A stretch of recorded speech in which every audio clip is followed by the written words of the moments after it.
Part पड़ता है, मुझे इंटेंसिटी निकालना है एंड ऑन पोजीशंस, मतलब अक्षीय स्थिति पे मुझे विद्युत क्षेत्र की तीव्रता फाइंड करना है कि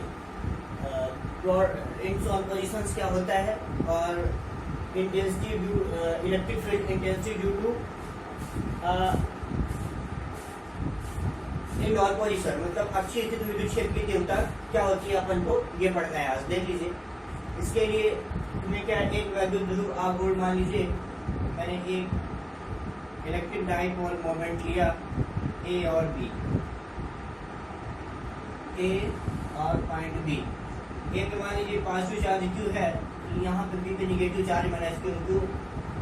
यहाँ पे पॉजिटिव निगेटिव क्यों होता है? पॉजिटिव निगेटिव इसलिए होता है कि आपको पता होना चाहिए कि जो मैग्नेटिक डाइपोल होता है, विद्युत ध्रुव होता है, वो पॉजिटिव और नेगेटिव मतलब दो डिफरेंट चार्जों से मिलके बना होता है, एक नियमित दूरी पर जो स्थित हो। मान लीजिए हमने मान लिया यहाँ के इनके दोनों के बीच जो डिस्टेंस वो 2 है, इसको हम बोलते हैं इफेक्टिव लेंथ, प्रभावकारी लंबाई। यहाँ से यहाँ तक इस चार्ज से इस चार्ज तक की जो दूरी होती है, डिस्टेंस बिटवीन 2 पॉइंट्स, 2 चार्जेस 2 अब इसका जो सेंटर है मैंने मान लिया O। अब यहाँ से इस सेंटर O से स्मॉल r दूरी पर सपोज दैट यहाँ पे एक पॉइंट P हो जाए, और यहीं पे आपको मैग्नेटिक इलेक्ट्रिक फील्ड इंटेंसिटी मतलब विद्युत क्षेत्र की तीव्रता, यहाँ से यहाँ तक की दूरी हमने r मान ली। यहाँ पे कोई इंटेंसिटी फाइंड करना है इस पर्टिकुलर पॉइंट से, मतलब आप क्या बोल सकते हो कि अक्षीय स्थिति क्या होती है। पहले तो आपको ये समझना है कि इन डाउन पोजीशन अक्षीय स्थिति क्या होती है। तो अक्षीय स्थिति क्या, जब कोई बिंदु जहाँ पे हमें विद्युत क्षेत्र की तीव्रता ज्ञात करना है, क्या ऐसा पॉइंट जहाँ पे हमें इलेक्ट्रिक फील्ड इंटेंसिटी फाइंड करनी है। हमें कहाँ पे फाइंड करनी है इलेक्ट्रिक फील्ड इंटेंसिटी? यहाँ पे, इस पर्टिकुलर पॉइंट, मतलब कहाँ पे, P पे। तो आपको क्या, जब कोई बिंदु जहाँ पे हमें विद्युत क्षेत्र की तीव्रता ज्ञात करनी है, द्विध्रुव या तो द्विध्रुव हो गया डाइपोल, इसके बढ़ाए गए एक्सिस पर वो पर्टिकुलर पॉइंट स्टेब्लिश है, स्थित हो। मतलब क्या, जब कोई बिंदु, पहले आप बताना है क्या, अक्षीय स्थिति। तो अक्षीय स्थिति क्या,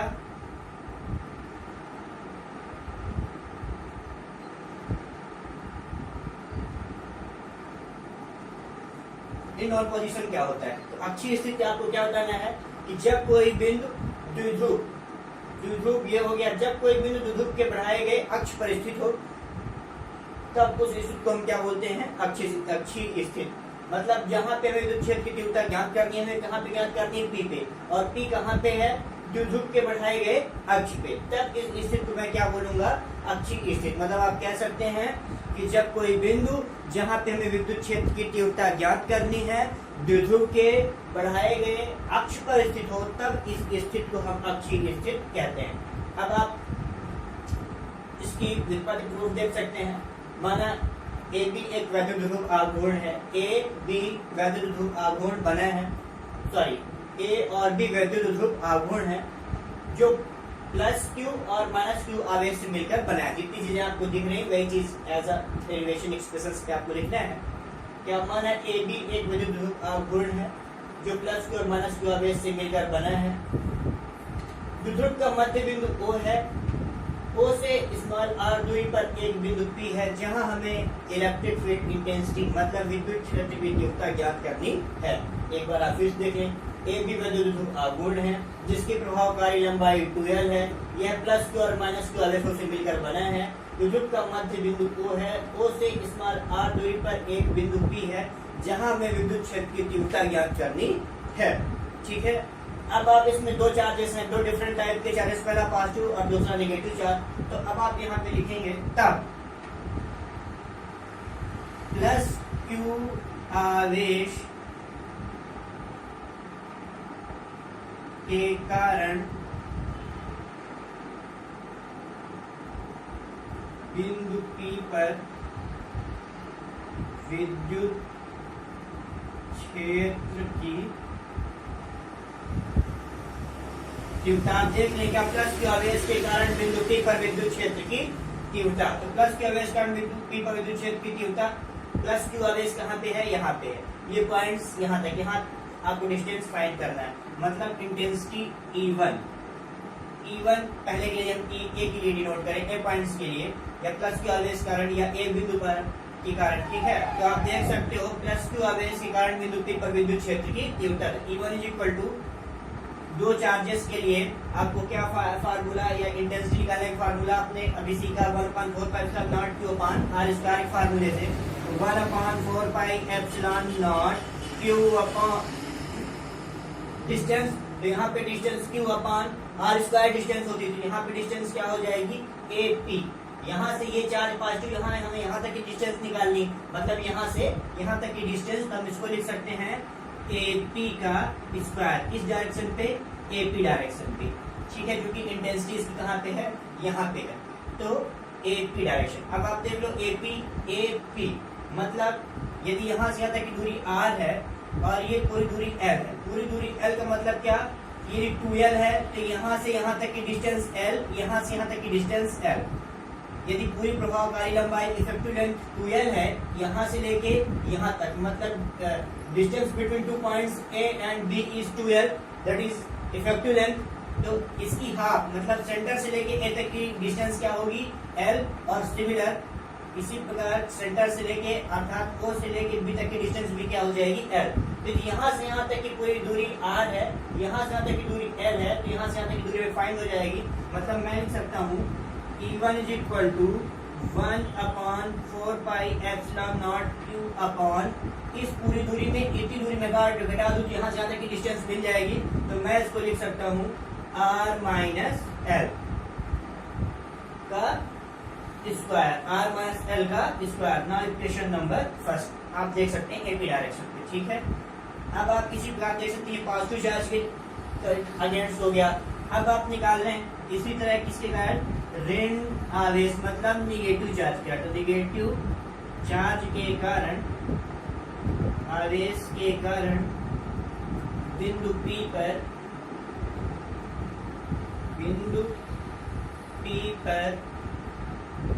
विद्युत क्षेत्र की तीव्रता अर्थात E2। E2 is equal to क्या हो जाएगा, E2 इज इक्वल टू में सेकेंड पॉइंट पे किसके कारण, माइनस क्यू आवेश, माइनस क्यू कहाँ पे B पॉइंट्स पे है, तो E2 is equal to 1/4 pi epsilon naught q upon, हमें इस पॉइंट से यहाँ तक P तक निकालना है, तो BP क्या हो जाएगा, BP स्क्वायर इन BP डायरेक्शन, कहाँ पे BP दिशा में, BP के स्क्वायर। BP क्या है, यहाँ से यहाँ तक की दूरी, तो यहाँ से यहाँ तक की दूरी इतनी दूरी L, फिर यहाँ से यहाँ तक की पूरी दूरी कितनी है R, तो दोनों डिस्टेंस को मैं जोड़ दूं, ऐड कर दूं, तो यहाँ से यहाँ तक की पूरी डिस्टेंस मुझे फाइंड हो जाएगी। तो मैं क्या लिख सकता हूँ अगले स्टेप में, E2 is equal to 1/4 pi epsilon naught q upon R plus L का square. Now equation number second. अब आप देख लें इनकी हमें क्या निकालना है। अब मैं इन दोनों का रिजल्टेंट निकालूं, परिणामी निकाल दूं, क्यों, क्योंकि दोनों ये वेक्टर क्वांटिटीज हैं, ठीक है। तो अब आप यहां से देखो, क्योंकि E1 और E2 क्या है, दोनों दिशा तो इनकी दोनों की सिमिलर है, पर ये क्या है कि मैग्नीट्यूड्स में डिफरेंट है। तो आप यदि देखें तो E1 is greater than E2, E2 का मैग्नीट्यूड्स, क्योंकि यहाँ पे प्लस है तो इस कारण, और यहाँ पे माइनस है तो ये बेसिकली कम होगा, और सॉरी बेसिकली ये इस ज्यादा होगा और ये कम होगा। मतलब आप देखें तो इलेक्ट्रिक फील्ड तब परिणामी विद्युत क्षेत्र, तब परिणामी रिजल्टेंट इंटेंसिटी क्या होगी, परिणामी तीव्रता। परिणामी तीव्रता क्या हो जाएगी, परिणामी तीव्रता E is equal to E1 minus E2, because E1 is greater than E2। E1 जो है वो क्या है, E2 से बड़ा है, तो इसकी रिजल्टेंट क्या हो जाएगी, अर्थात परिणामी तीव्रता क्या हो जाएगी, E is equal to E1 minus E2। अब E1 माइनस E2, तो मैं इक्वेशन नंबर 1 और इक्वेशन नंबर 2 से जो फाइंड्स वैल्यूज हैं वो पुट करूं, तो यहाँ पे हो जाएगा E is equal to 1/4 pi epsilon naught q upon R minus L का स्क्वायर। ये किसकी वैल्यू हो गई, E1 की वैल्यू हो गई। E is equal to resultant निकालने के लिए E is equal to E1 minus E2, तो E is equal to 0.4 pi epsilon naught Q upon R minus L का स्क्वायर और माइनस E2 की वैल्यू कितनी 1.4 pi epsilon naught Q upon R plus L का square, तो minus 1/4 pi epsilon naught Q upon R plus L का square.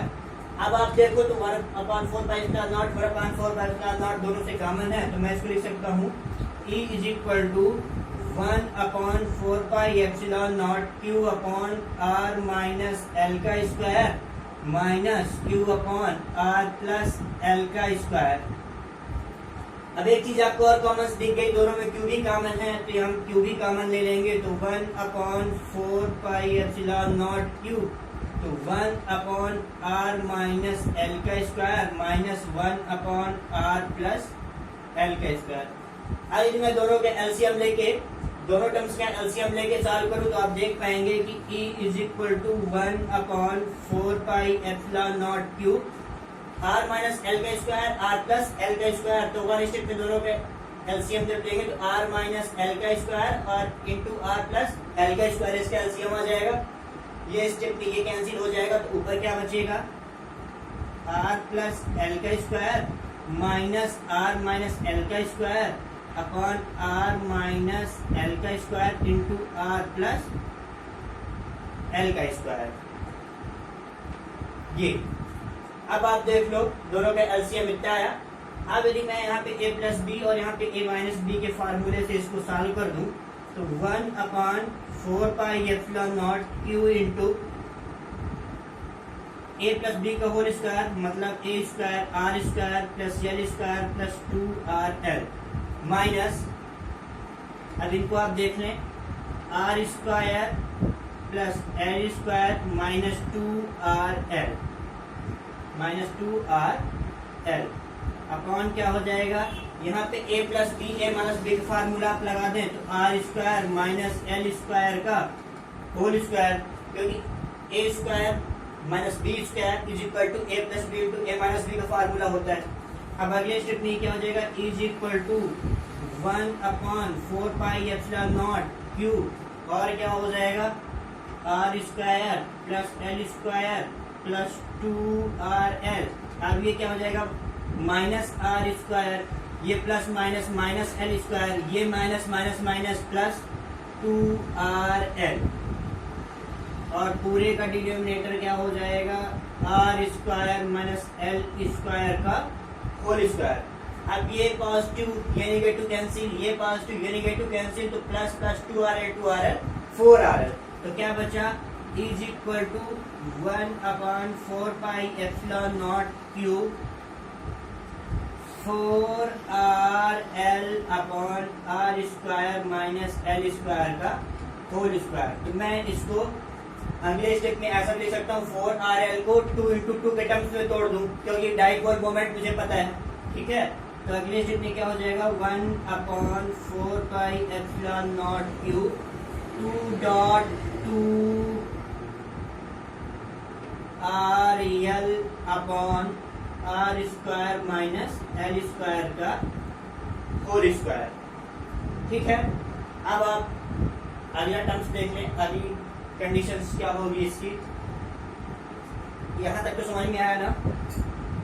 अच्छा अगला concept अगला स्टेप आप देख लें, बड़ा सिंपल स्टेप है, यहाँ तक किसी कोई समस्या कर देता है।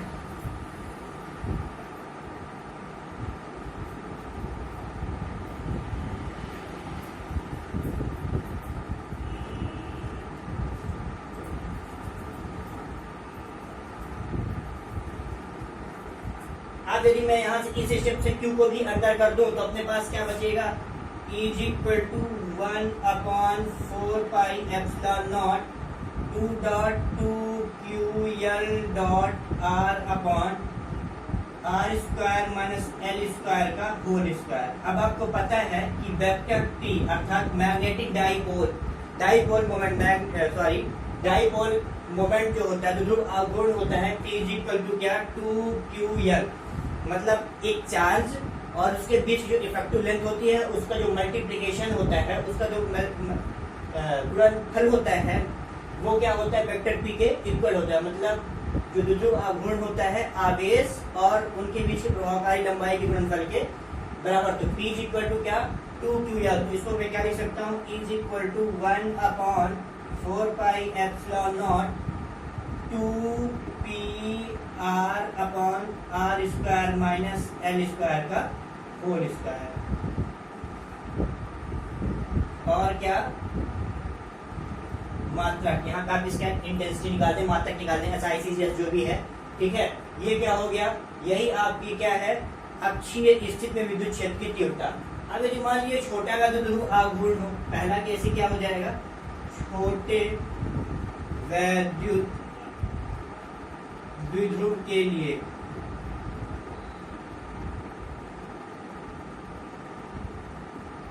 छोटे वैद्युत ध्रुव के लिए, तो छोटे वैद्युत ध्रुव के लिए क्या हो जाएगा, मतलब उस द्विध्रुव की उस डाइपोल की जो लेंथ है उसको हम ना के बराबर मान लेंगे, उसकी लेंथ नहीं है, लेंथ क्या निग्लिजिबल, मतलब लेंथ की अर्थात L की उपेक्षा कर देंगे। यदि हम L की उपेक्षा कर देंगे मतलब हम ये मान लें कि R is more greater than L, मतलब जो L है R की तुलना में बहुत छोटा है, बहुत लीस्ट है, तो उसको हम क्या करते हैं, उसको निग्लिजिबल मान लेते हैं, उसकी उपेक्षा कर देते हैं। तब इस कंडीशन में ये क्या होता है, चूंकि लेंथ रही नहीं गई, मतलब छोटा वैल्यू तो ध्रुव है, तो इस केस में क्या हो जाएगा E is equal to 1/4 pi epsilon naught 2pr/r to the power 4। r to the power 4 क्यों, क्योंकि L निग्लिजिबल मान लिया, तो r square square r to the power 4, तो E is equal to 1/4 pi epsilon naught 2p/r³।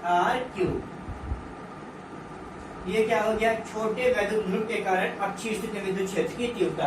छोटे वैद्युत ध्रुव के कारण यहाँ के आप क्या जोड़ते हैं यूनिट, जिस यूनिट में जिस मात्रक में आपको उसका मात्रक कैलकुलेट करना हो, छोटे वैद्युत ध्रुव के कारण क्या हो गई अक्षीय स्थिति में विद्युत क्षेत्र की तीव्रता। अब यदि आप किसी को वेक्टर फॉर्म पे लिखना चाहें तो vector E is equal to 1/4 pi epsilon naught 2p/r³ और यूनिट वेक्टर r, ये क्या हो गया इन वेक्टर फॉर्म। अब यदि मान लीजिए किसके लिए है, यदि माध्यम वायु निर्वात है, अब यदि इसी में कोई k कांस्टेंट का k प्रारूपतांक का कोई माध्यम आ जाए तो उस कंडीशन के लिए E is equal to 1/4 pi epsilon naught k 2p/r³ unit vector r in vector form.